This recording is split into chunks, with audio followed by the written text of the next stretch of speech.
a blessed day to everyone. Ang pag-uusapan po natin would be products that would definitely help you build a solid financial foundation and definitely would help you create wealth for your families. Okay, that would be Kaiser Long-Term Care. So are you ready to learn? So let's start our training with a prayer para we are all guided. Please be reminded that we are in the most holy presence of the Lord, the Father, Son, the Holy Spirit. Amen. The true millionaire's prayer. Today, I ask you to bless me so that I may become a blessing. Lord, I commit myself to enrich others, but because I cannot give what I do not have, I commit myself to become rich. I commit myself to serve you and to serve the poor with my wealth. Today, I open myself to the abundance of your universe. Use me as a channel of love. Give me the ability to create wealth that will bless the world, increase my financial wisdom, and expand my territories. I place my life in your hands. Amen. In the name of Father, Son, the Holy Spirit. Amen. And of course, let me welcome you in behalf of IMZ to our IMZ community. So let me just introduce myself to you. Sino nga po ba ako? I am Rain Francisco. We are based here in Dubai together with my husband, and we have been a member of IMG since 2013. Ayan. Of course, no, whatever I'll be sharing to you today would be the same product or would be the same investment that I have started, that we have started nung nagsimula kami sa IMG. So, a proud policy holder po ako ng Kaiser Ultimate Health Builder. So, welcome all to our IMZ community. And before we proceed with our product training, let me just give you an overview. Ano nga ba ang misyon ni IMZ? Bakit namin ito ginagawa? Very simple ang mission ni IMZ, but it is very noble. Why? Because here in IMZ, what we do is to help create wealth for families. Yun po, napakasimple, 'di ba? Lahat tayo nagpapakapagod magtrabaho kasi gusto natin magkaroon ng wealth, magkaroon ng ipon, magkaroon ng investment yung pamilya natin. And that will be the same mission that IMZ is having. No family should be left behind. Kaya po yung mga nag-invite sa inyo, yung mga hindi pa part ng IMZ, the time that they have invited you to this seminar or even the Building Your Future seminar, isa lang po ang ibig sabihin nun. They care for you so much and they considered you, they treat you as part of their family because they want you to create the same wealth that they are having. So no, sana hopefully later on, those people who have brought you in this seminar, say thank you to them. Kasi they have given you hope, they have given you the chance to create wealth for your own family. Kasi naniniwala po ang bawat IMZ member, financial education, it's not just for the wealthy, it's for everyone. Hindi mo kailangan maging mayaman na mayaman para pag-aralan ng financial education. Basta ikaw ay isang tao na mahal ang pamilya mo, gusto mo na magkaroon silang magandang kinabukasan, financial education is for you. We need to learn about it. Kaya nga po, no, ang IMZ, we have a campaign to educate 30 million Filipinos by the year 2030. Yung 30 million na yan, pag nag-compound yan, it would create an impact to our economy or even to the stand of each and every Filipino in terms of their finances. Kasi tuturuan mo din yung nakapaligid sa'yo. And that's why we wanted to stop poverty. And the main step for us to do that would be financial education. So, paano nga ba tayo magiging wealthy in IMZ? Tatlong bagay po. Una, education. Pag-aralan natin ang bawat investment, ang bawat pinapasok natin. And here in IMZ, ako po mismo masasabi ko sa inyo na siksik, liglig at umaapaw ang education na meron sa IMZ. And at the same time, hindi naman pwedeng aral-aral lang tayo. Madali namang mag-aral. Pero, ang tanong, yung inaral mo ba, in-execute mo, ginawa mo ba? Kailangan gawin natin. Bakit? Kasi that would be the one who will making us wealthy. Inaral mo kung paano magpapayat. Inaral mo paano maging healthy. Yung mga inaral mo naman, hindi mo naman ginawa. Papayat ka ba? Magiging healthy ka ba? Hindi, di ba? It's the same thing as you want to become wealthy. Aralin mo yan, i-execute mo. gawin mo. Kaya dito sa IMG, meron po tayong platform to execute the knowledge na natutunan natin. And the third E would be the entrepreneurship. Siyempre, para madagdagan yung panlalagay mo dun sa mga execution mo, i-maximize mo yung entrepreneurship. Huwag natin pangarapin na maging forever tayong empleyado. Be an entrepreneur. And here in IMG, you could have the best business opportunity. In our 8 years with IMG, 5 years of that, I'm already full-time in doing the IMG mission. And truly, it really changed our life and it really, yan po yung top 3E, how to become wealthy. May dalawa pa. Ano yung dalawa? Dagdag ko. The enhanced membership benefits, no? Yung mga benefits natin as an IMG member, we have a total of 48 benefits. Of course, hindi ko na po i-discuss ngayon yan kasi it is being discussed in another training. And the next E is the environment. Napaka-importante po ng environment for us to become wealthy. Bakit? If you are surrounded with saver investors and positive mind, you would be the same thing. Kaya be surrounded with people who would really help you to become successful in life. Because in life, always remember, there are 2 ifs. May mga tanong po tayo na kailangan sagutin sa buhay natin. First if, ano yung first if na yan? What if you die too soon? May kasunod agad na tanong yan. Ano ang kasunod na tanong dyan? Who will take care of your family?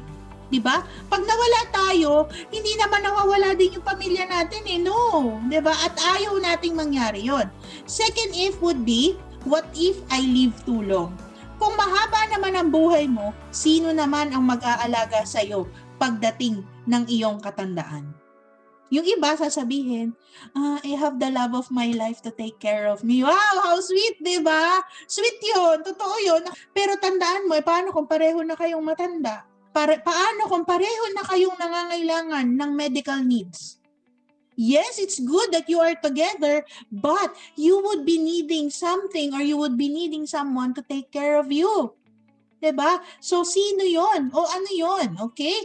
So, of course, ang solution do sa first if na tinatanong natin would be, yan, life insurance. Bakit? It is an instant money for our family. Okay? Kumbaga, yung life insurance na yan ang magtutuloy ng mga responsibilidad mo sa iyong pamilya. Ayan, yung contract of your love, care, and priority to your family. Second if, anong solusyon natin? That would be your investment and your long-term care. It is here that you let your money work for you. Kasi hindi naman forever kaya mong magtrabaho. At the same time, hindi rin naman ipapadala ng kumpanya mong pinagtatrabahuhan ngayon yung healthcare na meron ka.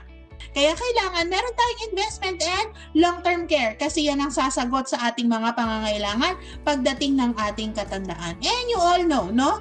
There is a complete solution that would definitely answer these 3 major financial needs. Yan yung 3 building blocks sa ating financial foundation. So yan po ang topic natin ngayong, di ba? Ayan. Sa umpisa pa lang, madami na ba kayong natutunan? May mga naging realization na kayo? O ngayon, papasok na po tayo dun sa Ultimate Kaiser Health Builder. Okay, so sino ang ating product provider? Yan po si Kaiser International Health Group. Okay, ulitin ko pa ang pangalan po ng product provider natin or yung partnered company natin in terms of our long term is Kaiser International Health Group. Okay, hindi po siya pareho dun sa Kaiser Permanente. Iba po silang kumpanya. Tayo po is Kaiser International Health Group Inc. It is a Philippine-owned company. Okay, so kilalanin natin si Kaiser. Kaiser International Health Group was duly accredited with the Department of Health. Okay, yan. Our company is likewise registered with the Securities and Exchange Commission since June 8 of 2004. So kung June 8, 2004, that's a total of 17 years as a healthcare provider at meron po tayong authorized capital stock of 160 million. But actually, it's more than na, no? Kaya nga po tayo meron yung Soldibo Fund or Soldibo Mutual Fund because the funds of Kaiser, nung ating Kaiser long-term healthcare is being invested in Soldivo. So Kaiser Board of Directors are seasoned expert in the medical field services and in the healthcare industry. So ang president po natin ngayon and medical director si Dr. Lea Uy Yolo. She's a seasoned HMO executive and a prominent doctor. Noong 2019 po, she was awarded or given by University of Santo Tomas. Ayan, proud Tomasian po ako, no? As an outstanding Tomasian in the field of medicine. Kumbaga, yung presidente natin, talagang nandun siya sa field na kung nasaan yung business noong Kaiser or ano yung pinuprovide na services ni Kaiser. So, of course, hindi lang naman Kaiser long-term ang produkto nila. Marami pa po. May senior care tayo, may short-term tayo. Pero ang pag-usapan lang po natin would be the long-term care or the Kaiser Ultimate. Okay? Yung Kaiser Ultimate po, ang tawag ng iba is 4-in-1, yung iba naman 3-in-1, but they are all the same. Bakit? Kasi po, pag 4-in-1, sinasabi lang naman dyan na short-term and long-term healthcare.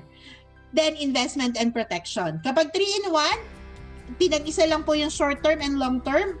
In healthcare lang siya. Healthcare and investment and protection. So, alamin natin, kilalanin natin si Kaiser Long-Term Healthcare. So, for illustration purposes po, what I'm showing you right now is the K100,000 plan. Para lang maintindihan ninyong mabuti how it works, what are the different periods, what are the different aspects and benefits that you need to remember on this one. So, in Kaiser po, ayan, ang plan po dito is K100. So, it's a K100,000 plan. Modal membership fee or yung membership fee po natin, pag annual ang mode of payment, is 58,821.43.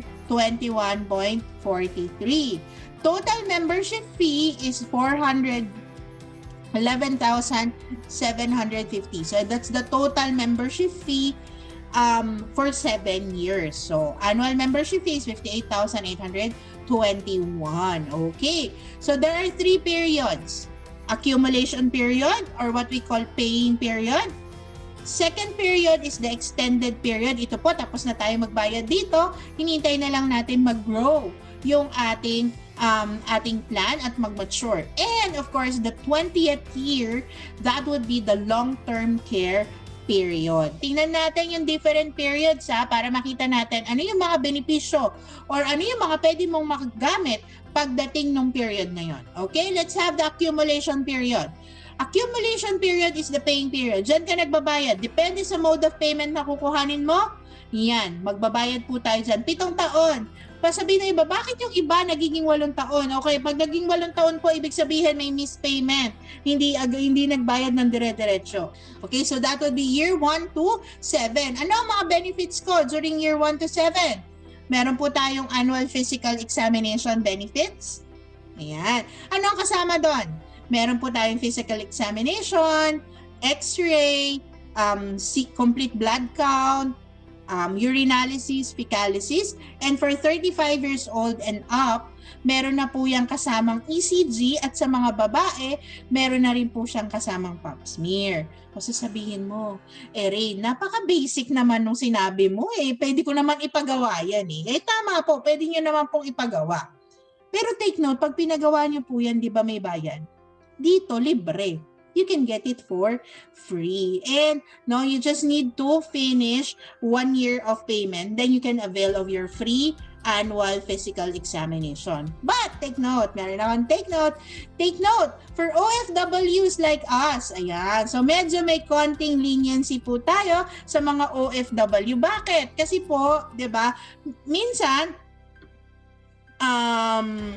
yung bakasyon po natin sa Pilipinas. So sa mga OFW, basta dineclare mo na OFW ka, kahit nakakaisang bayad ka pa lang or 2 bayad, pag nagbakasyon ka sa Pilipinas, pwede kang magpa-annual physical exam.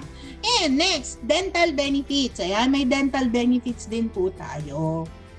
Okay, ano naman ang kasama sa dental benefits? Ang kasama po, once a year na linis, unlimited na bunot, basta simple extractions, and then meron po tayo yung readjustment of dentures or yung may mga postiso, pwede nyo pong ipa-adjust yan. So then, ayan, ano pa? Kung talagang during the paying period, nagkasakit, kailangang i-confine, wala talagang gagamitin na ibang healthcare, pwede po natin gamitin itong ating Kaiser Long-Term Healthcare. Okay, meron po tayong limit. Depende sa plan. Kung yung K100, 60,000 po ang limit every year. Okay, pero inpatient lang po siya. Kailangan may confinement na mangyayari. Ang outpatient po or yung mga check-ups, hindi po siya kasama. Okay? So, iba kasi yon doon sa inpatient benefits. And pre-existing conditions are not covered during the paying period. Bakit hindi covered ang pre-existing? Lahat po, lahat ng mga healthcare or HMO companies, the pre-existing are not covered during the paying period. So may tanong, magagamit na po ba ang dental benefit during the paying period? Yes, para po siya nung annual physical exam na after a year, pwede na po natin gamitin yung ating dental benefits. Okay? Tapos, ano pa ang covered, okay, during the paying period? Of course, meron na rin po tayong life insurance, okay? Meron tayong term life insurance until the 20th year. Okay? So, like you start at the age of 22 plus 20 years, so until age 42. So, depende po yung coverage nun doon sa plan na kinuha nyo. For a K100 plan, that's 450,000. And during the paying period, kung, okay, God forbid, kinuha tayo ni Lord, meron na po yung tinatawag nating waiver of membership fee due to death. Okay, may makukuha. Kumbaga, yung plan mag-considered as fully paid already na, di ba? Hindi na mababurden yung ating family regarding the remaining balance of the plan. Kasi ano yon, automatically being deducted to the insurance proceeds. And kung ano naman po, during the paying period, na-diagnose as total and permanent disabled si policyholder, mawi-waive off din po yung membership fee. Pero dapat total and permanent disabled. So in addition to the term life insurance, okay, for 20 years, in case the cause of death is accident, okay, cause of death is accident, na times 2 po yung insurance proceeds. Provided, kasi minsan ang sabihin, kaya pala siya na aksidente kasi na-atake siya sa puso. Kung within the contestability period pa or during the paying period, nakita pre-existing conditions yun, syempre hindi siya considered as accidental death. Because take note, there are 2 years contestability period. Ano ba yung tinatawag na contestability period? The first 2 years of the plan, just in case something happened to the policy holder, pwede pong i-contest or i-review po and i-evaluate po ni Kaiser, baka kasi pre-existing yung kondisyon ng ikinamatay. Okay? Pero it doesn't mean naman na hindi agad makukuha yung proceeds. Siyempre, i-evaluate lang po nila yan. Kasi 2 years yung contestability period natin. So, that would be the paying period. Next, the extended period. The extended period, that would be your year 8 to 20th year. Yan na po yung hindi na tayo nagbabayad, tapos na tayong magbayad, diba? Provided you really pay continuously during the first 7 years, diba? So dito ang nangyayari naman po, ang mga benefits natin, pasok na po yung pre-existing conditions, pasok na rin po yung outpatient, tapos pasok na rin ang inpatient benefits and even maternity. Ang nangyayari dito, every year, naglalagay po si Kaiser sa ating health funds, health fund ng 10% of the plan. Ano ba yung plan natin? Ang plan natin for illustration is K100,000. So ano ang 10% ng 100,000? It's 10,000. So every year, naglalagay si Kaiser. And kung hindi natin siya nagagamit, nagko-compound po yan. And at the same time, since invested siya, meron siyang kinikita. Hindi lang siya stagnant. 'Di ba? Kumikita siya. Kaya nga po, ipon na walang tapon yung Kaiser. Kasi pagdating ng 20th year, just in case, hindi ka nagkakasakit, malusog ka, meron kang gustong paggamitan na iba rather than pag na-hospital ka, pwede mong gamitin pagdating ng 20th year. Because on the 20th year, you can fully withdraw whatever healthcare funds na meron ka, plus the interest. Ito pa ang maganda. Kung wala kang mga claims during the paying period, no, wala kang usages, except for the annual physical exam and dental, pagdating po ng 20th year, 85% of the contract amount or 85% of the total membership fee would be given back to you. Imagine niyo yon, nagpaka-healthy ka, hindi ka nagkasakit, binalik sa'yo, so may investment ka pa rin. Is it a win-win situation? For me, yes, it's a win-win situation. Nag-ipon lang ako ng 7 taon. Diba, mag-iipon ka lang naman para sa iyong kinabukasan. At least, diba, pagdating ng araw na nagkasakit ka, hindi mo kailangan maghingi ng tulong sa iba. So, syempre, diba, at least nakapaghanda po tayo para sa ating healthcare funds. And, of course, kung nakapag-start ka na mas maaga, hindi mo pa gagamitin. Let's say, at the age of 42, healthy ka pa. Diba? Ang plano mo, gamitin siya at the age of 60. Isn't it nice that it still grow at for 18 more years? Diba lalaki yung healthcare funds mo? Kung hindi mo nga gagamitin for healthcare, kasi sabihin mo, I'm planning to move to Canada, I'm planning to move to other countries, kailangan ko ng pera. Pag mature na, you withdraw it, move it into other investment. That is also possible. Ayan. So, ang tanong, ano ang eligibility age? Pasok pa ba ako? Pwede pa ba ako makapagsimula? Of course. The eligibility age is 10 years old to 60 years old. Ayan. The earlier we start, the better. Of course. Diba? Siyempre, yun sa age natin, magdidepende yung mga plans na available. For ages 10 years old to 40 years old, ang lowest plan po na pwede natin kuhanin would be K45. Yan yung tig to 2,647 pesos per month. And for ages 41 years old to 50 years old, K60 nasa 3,529 pesos every month. And for 51 years old to 60 years old, K75 or 4,412 pesos every month. No, dito natin makikita that the later you start, syempre tumataas yung premium. Pero, I want you to take note also na, of course, wag yung lowest plan lang din naman ang kukunin natin. Tingnan mo din, ano yung fitted doon sa pangangailangan mo. Tingnan mo din, magkano bang healthcare fund ang gusto ko pagdating ng 60 years old? Gusto ko ba may 1 million akong budget for my healthcare needs pagdating ng araw? Then, tingnan mo. At tingnan mo kung pasok yan dun sa budget mo.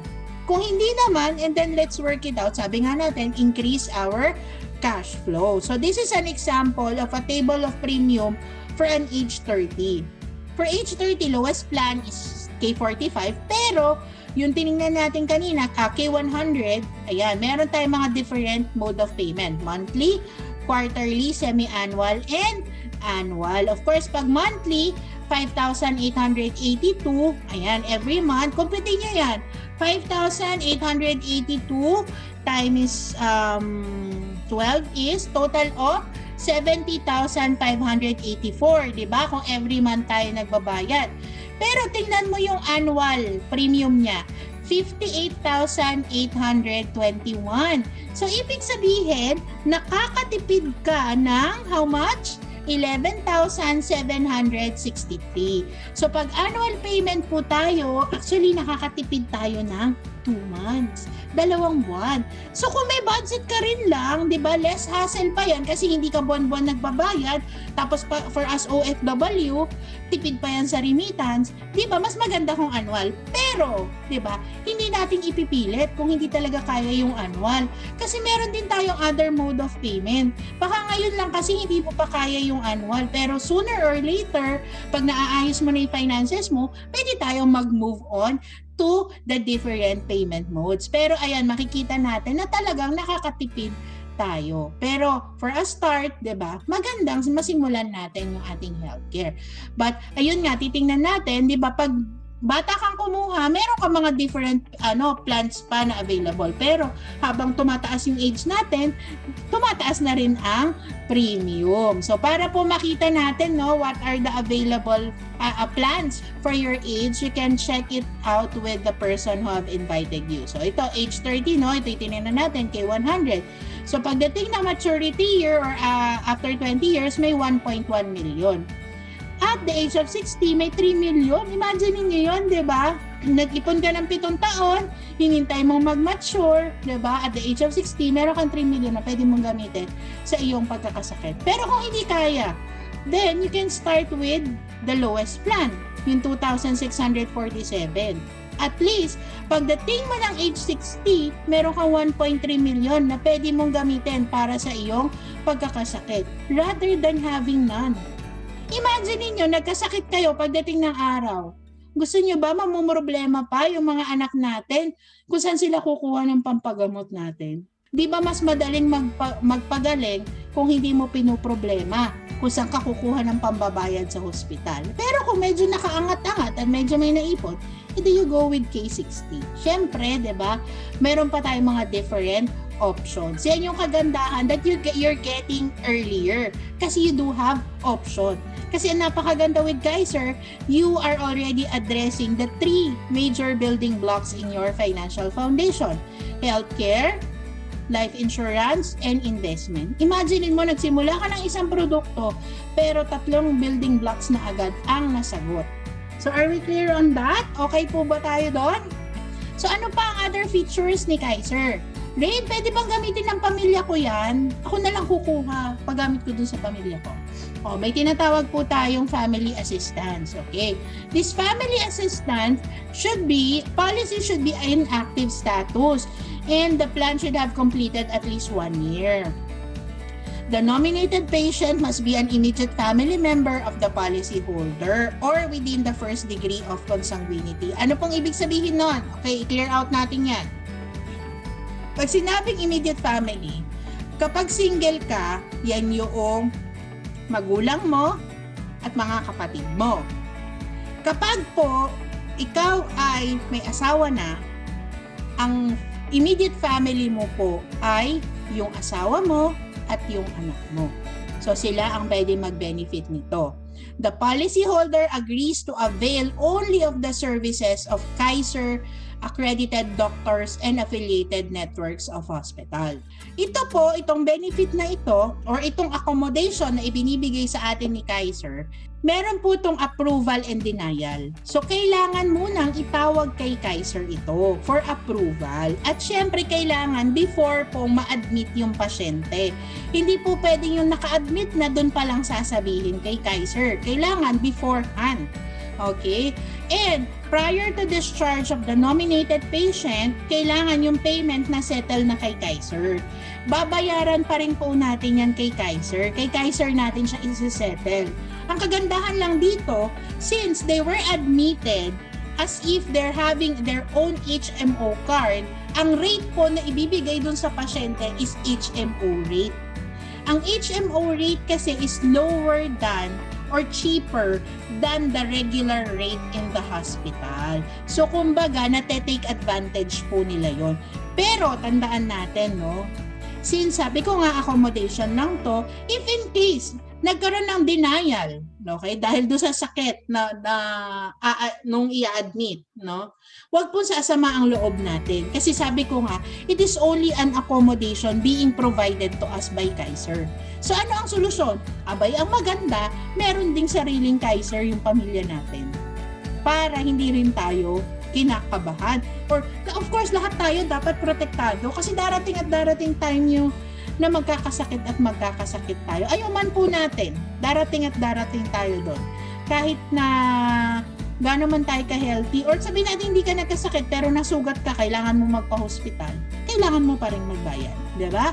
Pre-existing condition, I've mentioned this one already.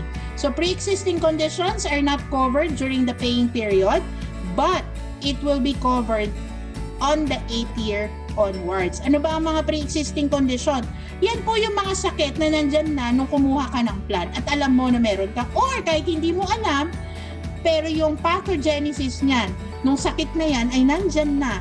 Whether you're aware of it or not, nandyan na po yan. Anong mga example bago ka kumuha ng plan? May asthma ka, PTB, COPD, diabetes, hernia, kidney diseases, diba? Or yung mga tinatawag nating dreaded diseases. Yan yung mga stroke, diba? Or cancer, hypertension, mga ganyan po. Yan po yung mga sinatawag na pre-existing and dreaded diseases. All of them are covered already on the 8th year onwards. But during the paying period, hindi po sila covered. Lahat naman po ng HMO ganyan, diba? Kasi kung i-cover nila yan, abay definitely, diba? Lahat po ng nasa hospital ngayon, kukuha na kasi covered na agad eh. Diba? So, kaya tandaan po natin yan. O, PhilHealth. Pag-usapan naman natin si PhilHealth.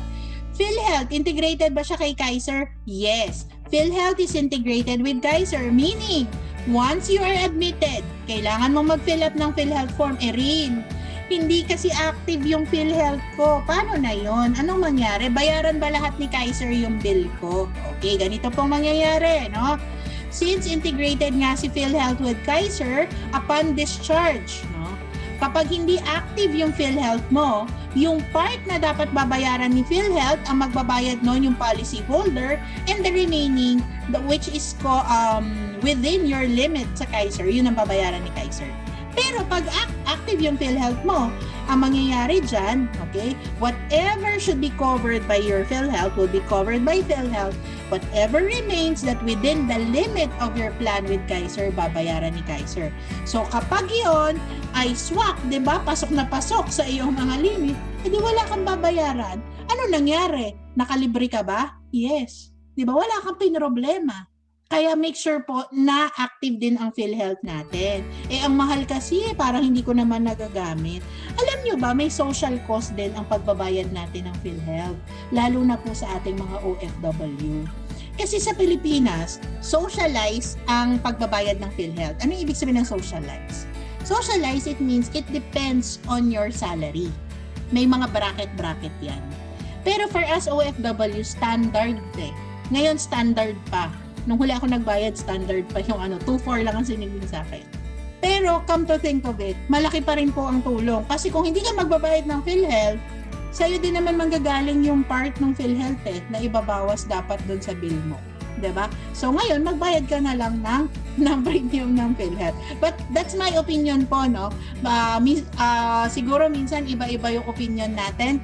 Pero it's good to have that because it would be a worry-free hospitalization for you, really. So what if naman, hindi ako nakapagbayad sa due date ko, anong mangyari? Wala na ba lahat ng binayad ko? Si Kaiser po, no, pag hindi po tayo nakabayad sa ating due date, our plan would be in the period of grace or may grace period po tayong tinatawag. And ilan yung grace period na yan? That would be 30 days from our due date. Within that period, hindi po lapse yung plan natin, active pa rin siya, makakakuha pa rin tayo ng benefit just in case na may mangyari sa atin, no? Pero after the grace period or after 30 days from our due date, maglalapse na po yung plan at anuman ang benefit na dapat due sa'yo, hindi po yun makukuha. So, tandaan natin yan from your due date, you have 30 days. Eh paano kung hindi talaga ako makabayad kasi wala talaga akong pera? Hindi pa nagpadala si Mister. O yan. Ano mangyayari? Maglalapse siya, okay? So, of course, inactive nga yung mga benefits natin, but hindi pa po mawawala lahat ng binayad natin. Ang mangyayari lang, no? Inactive yung plan, but just in case time comes na nagkaroon ka na ng income, kaya mo na siyang bayaran, pwede na natin siyang i-reinstate. Provided it is within 2 years of the first unpaid due date. So there are two kinds of reinstatement na pwede natin gawin. Una, update. Okay, pag-update, babayaran mo lahat ng na mismong payment, na mismong premium, plus surcharge, and of course, yung processing fee or reinstatement fee. Then, kapag yun ang ginawa mo, hindi po mag-move yung maturity period natin. It would be the same thing. Kasi hinabol mo yung mga na mismong months eh. But, kung hindi mo naman kayang bayaran yung mga na mismong months, you can do redate. Ang redate naman po would be, magbabayad ka lang isang premium plus the reinstatement fee of 300 pesos. Then, marireinstate na po siya. Mababalik na yung magiging active na uli yung plan mo.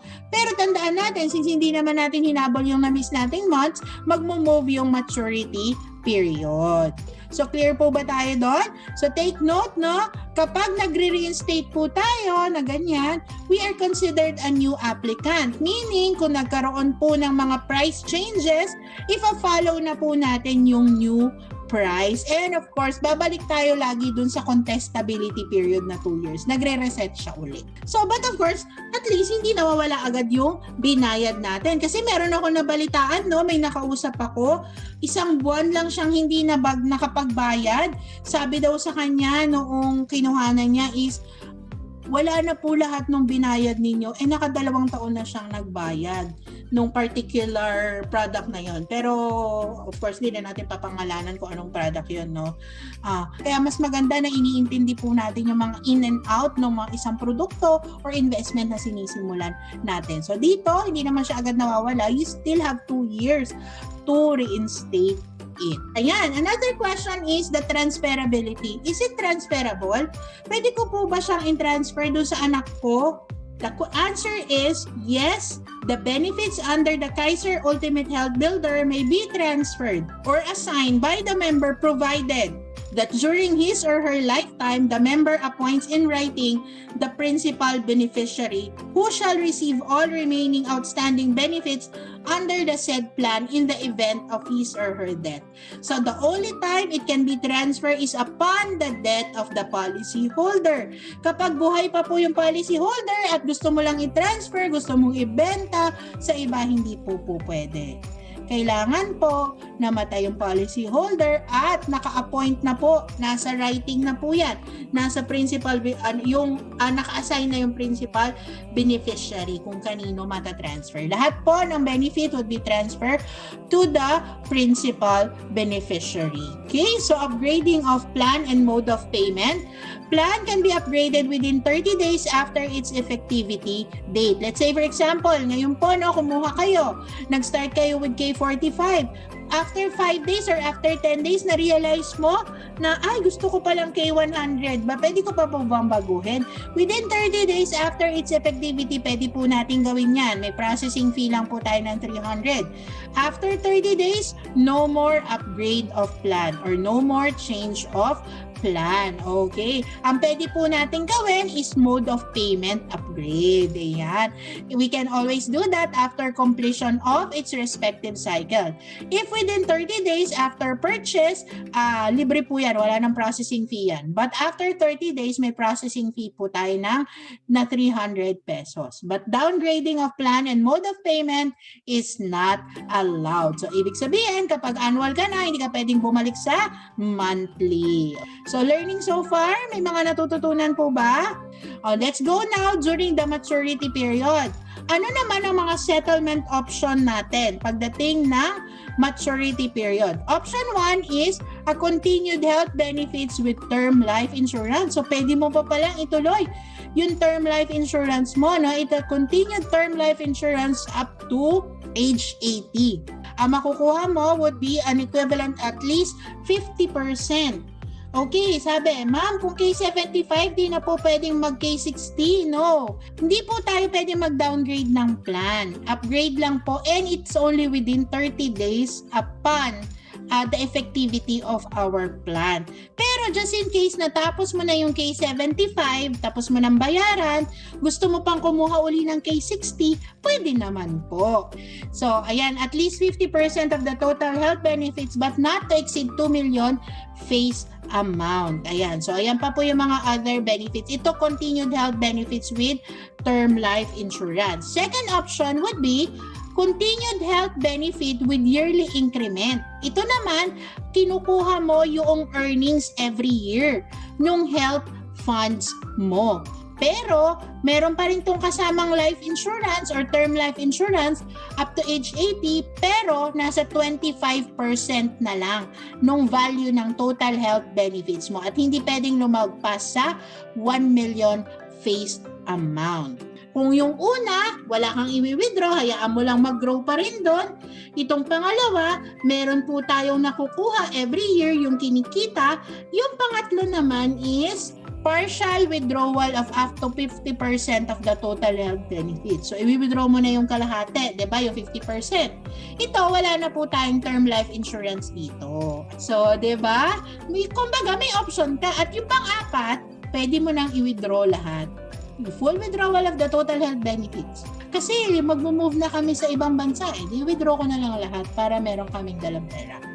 But take note, no? Once we have the full withdrawal of the total health benefits, the policy is considered fully availed of already. However, should there be no option chosen within 30 days from the receipt of the letter na mature na yung plan mo, 'di ba? Hindi nakarinig si Kaiser sa'yo. Option 1 above will automatically apply. So, for withdrawal due to non-medical reason, the term life insurance coverage will automatically be discontinued. And Kaiser reserves the right to discontinue the health benefits and return all the available unused health funds to the member at any time without notice. Ayan. So, nakita na natin yung mga benefits ni Kaiser. Ngayon, paano ko naman makikita yung prices? Gusto kong malaman. Kapag IMG member ka, punta ka po sa resources, you go to Partners Kit, nandyan po yung Ultimate Kaiser Health Builder 7-year pre-computed book natin. Nandyan po lahat yung mga prices ng plans and mga benefits. Pero kung hindi ka naman IMG member pero very interested ka to start already at gusto mong malaman what is the one suited for your age and to your budget, you can ask the person who have invited you. Okay? So, okay po tayo with Kaiser? Ma'am, as po pala example, paano po pala yung sabi nyo mapapasa po sa Okay. Yes po. And of course, syempre, kung may nangyari na doon sa policy holder, may mga forms po tayong isasubmit para po ma-transfer kay principal beneficiary yung plan. Ma'am, pag spot cash ang Kaiser, pwede po tayong spot cash. Ang spot cash is one-time payment po.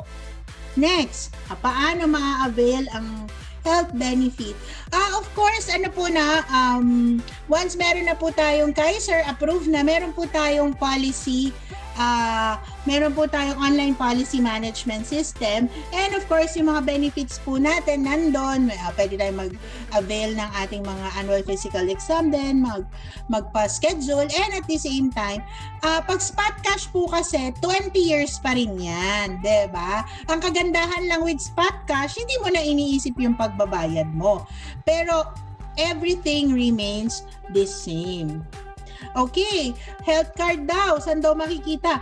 Nasa online policy management system po natin yung ating health card with Kaiser. So, doon po natin kukunin yung ating benefit card. So, as an Kaiser policy holder, meron po tayong sariling portal for that. Nandun po lahat. Yung policy, yung ating benefit card, yung mga schedule of benefits, nandun po siya lahat. Okay? Which is, kami po, ang ginagawa namin, ni-save lang po namin yung picture ng benefit card sa phone namin para whenever we go to the hospital, nakakailanganin yung Kaiser, yun lang po yung pinapakita namin. Or, pwede nyo po siyang i-print. I-print nyo po, tapos pwede nyo ding ipalaminate, tapos lagay nyo lang doon sa inyong wallet. Okay? Ayan, ito po. Tandaan natin to, no? You need to take action now. Bakit? You will always have an excuse not to save or invest. But no matter what your excuse is, one thing is for sure. Isa lang po ang masisiguro ko sa inyo. Tatanda at tatanda po kayo next year. Okay? Hindi po natin mapipigilan yan. No matter what your excuse is, your child will grow up and enter college and you would need money for his or her education. Tama, 'di ba? Huwag po nating hayaan na tayo ang maging hadlang para sa maraabot ng ating mga anak.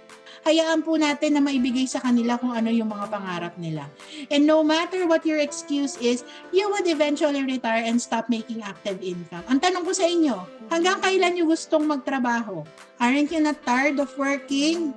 Bakit hindi tayo maghanda? Bakit hindi natin paghandaan yan? You have to be prepared for these kinds of situations. Be with the group who inspires you. When the members of your group save, they will also inspire you to save. So I hope po, marami akong na-share sa inyo sa hapon na ito. Pero ang pinaka-importante po na gagawin natin after this training is for you to execute and to start your protection At the end of the day, it is for yourself and for your family. Again, this is Rain Francisco, and I'm proud to be an IMZ campaigner. Thank you so much, everyone!